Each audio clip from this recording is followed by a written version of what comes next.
हाँ जी, नमस्कार, सत श्री अकाल। मैं डॉक्टर दीपक भट्ट, मैं प्रोफेसर बच्चों के विभाग का हूँ Dayanand medical college hospital Ludhiana में। ये वेलबींग बाय पीबीएन में आप सबका स्वागत है।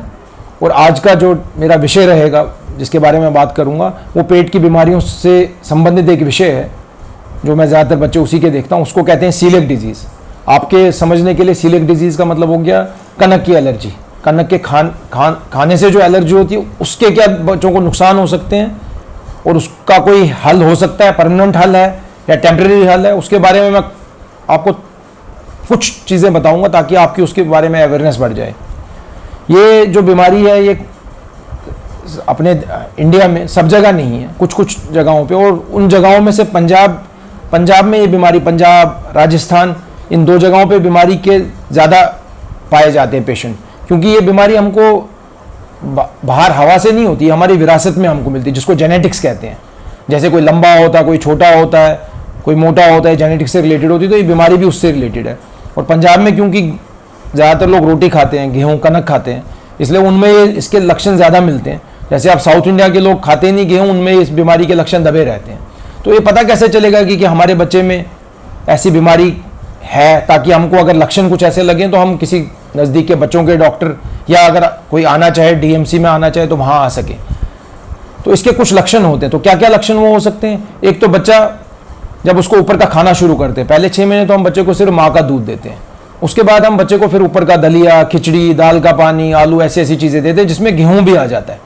तो धीरे धीरे जब गेहूँ उसके शरीर में जाने लगता है, 6 महीने, 7 महीने, साल कुछ, तो उसके बाद उसके लक्षण आने शुरू हो जाते हैं। लक्षण में सबसे पहला आता है कि बच्चे को दस्त, लैट्रिन लगती है, जिसको डायरिया कहते हैं, लूज मोशन करता रहता है। आम बच्चे भी लूज मोशन कर सकते हैं, लेकिन इसमें एक बार ठीक होते हैं तो वो चीज़ें बार बार होती रहती हैं। 3-4 बार जब ऐसी चीज़ें होती है तो हमको एक शक जो मन में आना चाहिए, हमको ये सोचना चाहिए, जो पंजाब के लोग हैं, जैसे पंजाब के बारे में कर रहा हूँ, कि कहीं ये कनक की एलर्जी तो नहीं हमारे बच्चे में डेवलप हो रही है। तो अगर ऐसा शक होता है तो हम अपने बच्चों के डॉक्टर से सलाह ले सकते हैं। और इसके बाकी लक्षण क्या है? बच्चे का कद, बच्चे का वजन अपनी उम्र के हिसाब से काफ़ी छोटा रह जाता है। बच्चे का पेट फूला फूला दिखता है। बच्चे का वैसे तो कमज़ोर है लेकिन पेट अलग से ही फूला दिखता है। बच्चे का खून बढ़ता नहीं है, दवाइयाँ खाने के बाद, आयरन देने के बाद भी खून प्रॉपरली नहीं बढ़ पाता है। बच्चा कई बार उल्टियाँ करता है।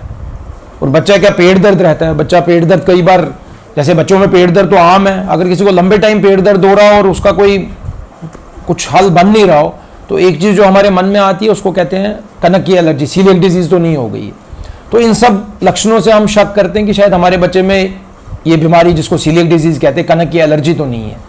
तो हम अपने डॉक्टर के पास जाते हैं, जैसे मेरे पास भी बच्चे आते हैं, किसी और डॉक्टर के पास जाते हैं, तो पहले हम इन बच्चों का मुआयना करते हैं, उनकी हाइट देखते हैं, कितनी ऊंचाई कितनी है, वज़न कितना है। हमारे पास चार्ट होते हैं कि इस बच्चे का, जैसे मान लो 4 साल का बच्चा है, इस साल इतने साल पे बच्चे का वज़न 16 किलो के करीब होना चाहिए, उसकी जो ऊंचाई है 100 सेंटीमीटर होना चाहिए। अगर उससे काफ़ी कम होती है तो हम देखते हैं हाँ इसमें हो सकता है ये कनक की एलर्जी ना हो। ये तो हमारा शक हो गया, हमने बच्चा देख लिया और माँ बाप ने भी कहा जी इसको दस्त भी लगते हैं, पेट दर्द भी होता है। इसके बाद हमने देखनी होती है कोई जांच है जिससे हम इस शक को थोड़ा और पक्का कर सके। तो इसमें ब्लड में एक जांच होती है, 2-3 ml का खून हमने सैंपल के लिए देना होता है, उसको टीटीजी कहते हैं। जो ये कनक होती है इसमें प्रोटीन होता है, कनक में कई चीज़ों के अलावा प्रोटीन होता है।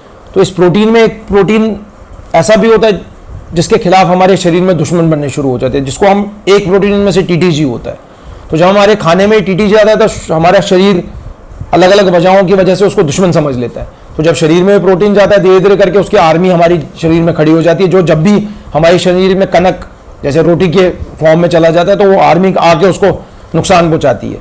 एक तो उसको नुकसान पहुंचाती है, शरीर के अंदर पेट की जो परतें होती हैं उनको भी नुकसान पहुंचा देती है, उनको खोदना शुरू कर देती है वो परतें। उससे क्या होता है, बाकी का खाना भी, जो कनक के अलावा भी खाना है, वो शरीर में जज़ब नहीं हो पाता है। जो उसमें मान लो कोई अच्छी चीज़ें हैं, आयरन है उसमें, विटामिन B12 है उसमें, कैल्शियम है, वो शरीर में खाने के बावजूद भी शरीर उसको अंदर नहीं लेता, वो लैट्रिन के रास्ते बाहर निकल जाता है। तो पहला टेस्ट जो इसका है उसको टीटीजी कहते हैं। वो टेस्ट हम कराते हैं, उसकी एक वैल्यू होती है, अलग अलग लैबों में अलग अलग वैल्यू होती है। जैसे कहीं पे 15 के ऊपर आ जाए तो पॉजिटिव होता है, कुछ में 10 के ऊपर आ जाए तो पॉजिटिव होता है। तो जब वो उस लिमिट के ऊपर आ जाए तो उसको हम पॉजिटिव मानते हैं। अच्छा, तो ये तो मैंने आपको इस बीमारी के बारे में बता दिया। मैं इस प्रोग्राम में सब कुछ नहीं बता सकता। किसी को भी इस बीमारी के बारे में जो आपने मेरे से सुना उसके बारे में कोई भी डाउट हो या कोई मन में आपके क्वेश्चंस आ रहे हैं तो नीचे लिखे गए कमेंट बॉक्स में आप अपने कमेंट लिख सकते हैं। अगली बार जो हमारा नेक्स्ट प्रोग्राम इसमें टेलीकास्ट होगा उसमें मैं उन क्वेश्चनों के आपको आंसर देने की पूरी कोशिश करूंगा।